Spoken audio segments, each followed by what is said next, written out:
my sister-in-law, my wife's beloved sister, died last night, late night in her sleep. And she had literally 4 COVID shots in the last year after having ovarian and brain cancer 3 years ago, getting a very lucky with an immune therapy that almost completely cured her. And then came COVID and came the shot and then came the booster and the booster. The second booster was a month after the first booster, which I don't understand really at all. And this is going to happen all over the world unless we put a stop to it. And it's going to take a lot of work. It's not going to be one petition or one email or 1 week or one stream. As boring as I am, as repetitive as I am, as repetitive as this list is, that's all we've got. We need to wake people up to a common narrative that will bring us together, and we already know what that is. Unfortunately, the task for us is to show them how brittle their reflection of reality is. It's a very inaccurate reflection, but it is nonetheless a reflection of reality, given the fact that Immunomythology, the team, is working so hard together to sustain that reflection of reality.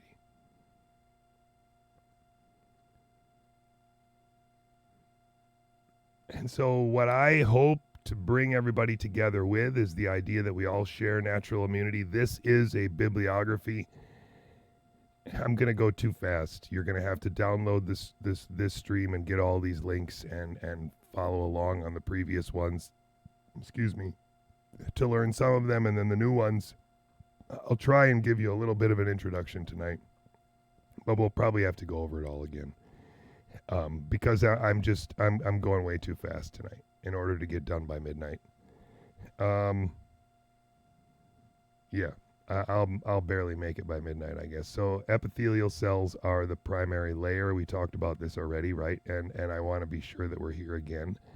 I told you last night, and I've told you since the very beginning, this is a great review. And there are many cells that they just have never talked about. If you see the immune system from this perspective, see the first layer, see that there's an outside and an inside, and that this boundary right here on this side of the epithelial cells is fortified by these cells, and at the very last stage of this army's response are the artillery that are laid out by the B cells. So it's not that they're not important, but they are the last response, a cleanup response, a complementary response to the response of the first and second lines of defense. A similar arrangement is found in your real epidermis, in your real skin. It's a little bit more complicated because there's more layers of epithelial cells, or you could look at it in a complementary way. The epithelial barrier that's in your lungs is a much more fragile barrier than your outer skin. And so this is designed to keep out bacteria and physical barrier. It's a physical barrier as well. This barrier here is not a barrier to intrusion. It's not supposed to keep sticks and stones out, but it's a single layer of cells. And so now you can see exactly why small viruses that make it all the way down here and infect those cells could be a problem, because there's no real barrier to penetrate. And that's why, again, you can imagine why the immune system is so exquisitely organized around the barrier of the epithelium of the lungs. It's very, very special. This is why, as Peter Hotez has explained it before, it has not been possible to vaccinate against a respiratory virus, because it is a very fragile balance that occurs here. And that balance occurs for a number of respiratory viruses. So our body has found a way to focus respiratory immunity on conserved proteins in influenza virus, in respiratory syncytial virus, in rhinoviruses, and in coronaviruses. They focus on proteins that are functionally constrained, meaning that over many millennia of evolution, the proteins have settled on a very good solution to being an enzyme, and that enzyme cannot make errors in it. Otherwise, that virus is pretty useless. And those are the proteins that our immunity is targeted to, and that is not, it's not the spike protein, it's not the structural proteins of any of these viruses, actually. And so understanding that what happens inside of the cell when the virus comes in is important, but the details are not so important. It's just important to understand that there are a number of defense mechanisms that need to be either dismantled or inhibited by the virus in order for the virus to do what it wants to do, which is use the machinery of the cell to copy itself. In order to accomplish this goal, the first thing it has to do is translate the ORF1A polyprotein, which is actually made of two polyproteins in this diagram, polyprotein 1A and polyprotein 1AB. Those are cut into little pieces called the non-structural proteins 1 through 16. Those are the primary targets for our T cell immunity. And that's it in a nutshell in terms of how we organize our response to these cells, because when these proteins are made, they also must be displayed on the outside of the cell on an HLA receptor, which will allow T cells to come by and check what these characters are up to. At the same time, there will be some signaling for help as a result of this viral activity, and that signal, combined with the presentation of foreign proteins on their HLA receptor, will make these epithelial cells ripe targets for CD8 positive cytotoxic T cells to deactivate them, go into apoptosis, and clean up this viral infection before it gets out of hand. In the background, though, there are other things going on. You have to keep the cell from killing itself. You have to keep it from signaling and to other cells. You have to kind of balance autophagy and also apoptosis. And you also have to make sure that it keeps folding its own proteins correctly. Otherwise, all of these things could go wrong. So there's a lot of interesting mechanisms at play when a virus infects an epithelial cell. And you don't need to know all those details, but you do need to know that it's quite complicated, and it all happens at the barrier of infection. Those are all very complicated, orchestrated cascades of molecules that all result in downstream signaling and cross cascade activation and all this other stuff. And natural infection shares those things in common, regardless of what virus has infected those epithelial cells.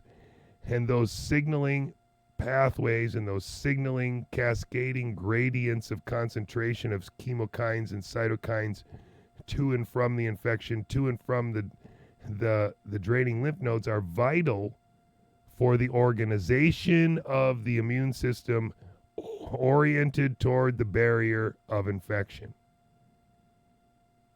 And as we go forward in this talk, please keep in the back of your mind that when you get the lipid nanoparticle injected into your deltoid muscle and it goes out from the deltoid into the rest of your body, 40%, if they're lucky, stays here and the rest goes everywhere. There is no barrier to infection because you've injected that behind the barrier of any barrier of infection. There's no barrier of infection. There's no gradient of where is the infection and where isn't the infection, because it can go anywhere. And there are no cells that are going to signal with these many different signaling cascades that can be disrupted or perturbed by the presence of the virus, because these mRNAs have been pseudouridine has been inserted in all of these RNAs, such that all of this normal interaction with the cellular immune mechanisms is completely avoided. And so the immune system has very little to go on except for random tissues in your body are going to be expressing a viral protein, and that's the explanation that Sukrit Bhakti has been giving from the very beginning, and he now has data to show it. After many, many months of helping and trying to get doctors to collect the right data, he has shown it. And so what we are talking about here is a real disconnection from basic immunomythology that we need to bring everybody back to. And we have article after article after article where we're going to show that this is possible. And this is just an article that's going to show you some of those same basic things where when the SARS-CoV-2 virus infects a cell, there are certain mechanisms that are going to try and act against it to signal for help, to tell other lung epithelial cells in the immediate area that there's a virus around and you need to start fighting, start signaling, start turning off certain things and turning on other things. Those signaling mechanisms are vital for organizing, I should have done that right away, organizing the immune response oriented toward the barrier of infection. Please, I hope I'm not beating this dead horse here. This paper also has a very nice display of what we're talking about here. Here's a dendritic cell picking up pathogen-associated molecular patterns. This is, again, something we've talked about with regard to epitopes. What we're really talking about are electrostatic shapes. That's what a pathogen-associated molecular pattern is. And so the dendritic cells are exquisitely good at recognizing these and presenting them to T cells, which will then convert into the necessary acquired immune T lymphocytes that will take control and get rid of these guys once and for all. Here's a cytotoxic T cell taking out this lung epithelial cell after it was trained by the dendritic cell and the CD4 cell. So this is a pretty picture, but it's not a very well organized diagram, so that's why I don't use it. I just use it in my introduction. Again, we're looking at epithelial cells here in an elderly lung, and then we're also looking at macrophages. And the reason why we're looking at macrophages is because we've known for a very long time, although this is the best example from 2019, so it's a quite recent one, we've known for a very long time that the antibodies from SARS-like coronaviruses are sufficient to cause extended inflammation, which results from macrophage dysregulation. We're not really sure why it happens, but we can hypothesize that the antibodies, when they are allowing the uptake of viral particles by macrophages, there is some interaction with the internal machinery of the macrophage such that instead of processing them like normal antigens, they are stalled or something is inhibited by the spike protein in the macrophage such that it stays in an extended inflammatory state, and that calls in neutrophils, which are basically just fire trucks with acid. And so if you call the fire trucks with acid and they start spraying, there's not a lot, they don't have a lot of control over what happens. And so what you see here is a control lung and then low dose and high dose, where the control lung has all this space in it and then there's no space anymore because it's filling up with inflammation, it's getting thickening, and it's having a bunch of infiltration of neutrophils. And so this effect is seen in vaccinated animals upon challenge with the SARS virus, and it's also seen in animals where they take the antibodies from a vaccinated animal and place them there and then challenge them with the virus. So it's the antibodies and whatever enhancing effect they have on disease seems to have to do with the macrophages in this paper. All of these cells have a very similar thing in common, and that is that they have multiple receptors that come together, and it's the combination of activating and inhibiting receptors and who fits and who doesn't as to whether a dendritic cell turns on a particular T cell, for example. The antigen has to meet, their specificity has to meet, plus there are a couple co-receptors that have to be there, and then they get activated. Same with the T helper cell needing to be present when the dendritic cell and the B cell and the cytotoxic T cell. There's a lot of co-interactions and co-receptors that have to come together. And what you see here are the receptors for an NK cell, a natural killer cell. We have been for a long time trying to struggle to reconcile what Geert van den Bosch has been saying about the natural killer cells and about how T cells are not that important. You may or may not be aware that I had a Zoom call with him about a month and a half ago where we got into quite a heated argument about whether T cells were important or not, and I was very moved by his conviction that I needed to understand more about natural killer cells before I argued too much with him. And I have dedicated a good month and a half, which isn't very long, to trying reading into natural killer cells. And the one thing that I did notice is that natural killer cells have a very distinct job, which is different than cytotoxic CD8 positive T cells. Cytotoxic CD8 positive T cells are actually killer cells. They go around and try to kill epithelial cells and other tissue cells which are expressing very specific epitopes which they have been trained and triggered to do. Natural killer cells tend to be cells which are standardized bouncer cells. They can go around the whole body and look for cancer, look for anybody that's doing something that they're not supposed to be doing based on a standard set of interactive receptors and co-stimulating molecules. And so if enough of these are present then you get kicked into apoptosis or the NK cell gets turned off and goes away.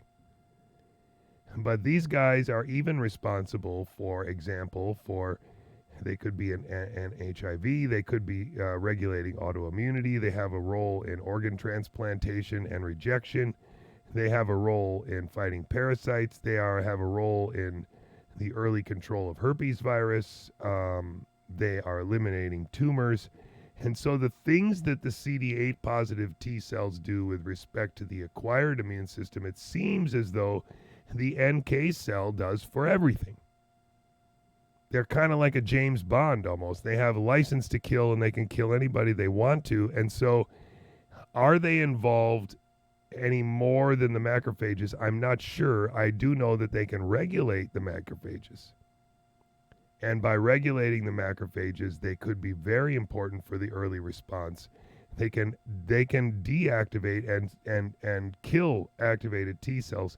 So they could be very responsible for dampening a immune response at an appropriate time. So NK cells are very important, but their role in direct attack and response to a respiratory coronavirus is highly unknown.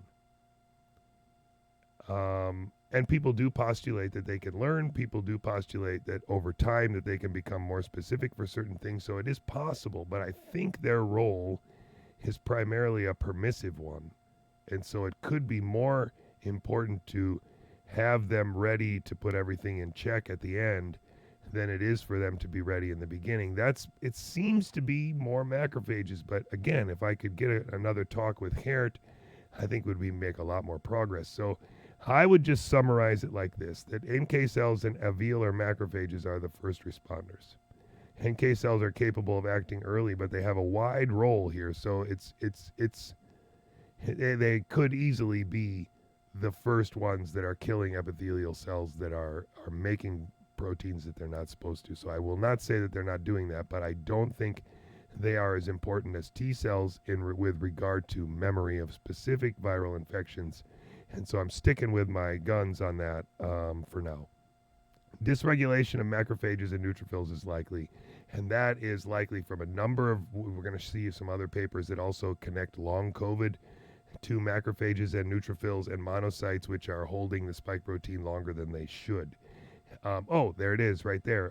Long COVID may be the poisoning and dysregulation of monocytes by macrophages ultimately caused by the toxic proteins of the spike protein. This doesn't explain some of the other chronic fatigue syndrome and that kind of thing. So this is just one hypothetical possibility that people have thrown out there, so I thought I'd throw that in. You've seen this many times before. Dendritic cells will migrate from the infection to go get the T cells.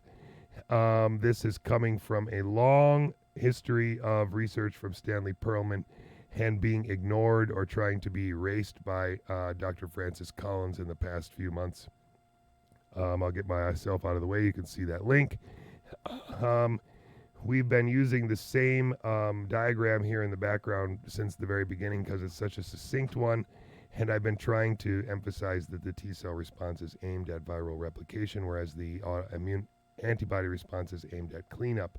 So they're giving you they're giving you redundant antigenic memory to the spike. There are T cells, but they're just responding to a protein that doesn't really matter and very late in viral replication. When the T cells are activated by the dendritic cells, they clonally expand. That's really important to remember because that's where you get your memory cells from as well.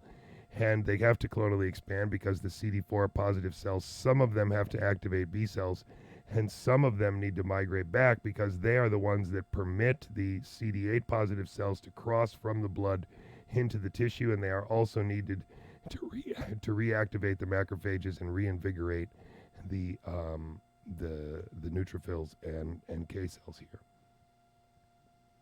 And so I just point out one more time that the fragments of any translated protein are displayed for infection or for immune inspection, and that's why the T cells that are trained by these dendritic cells tend to be responding to the first proteins expressed. That's again ORF1A, and the non-structural proteins 1 through 16. And so those are the best ones to respond to for immunity.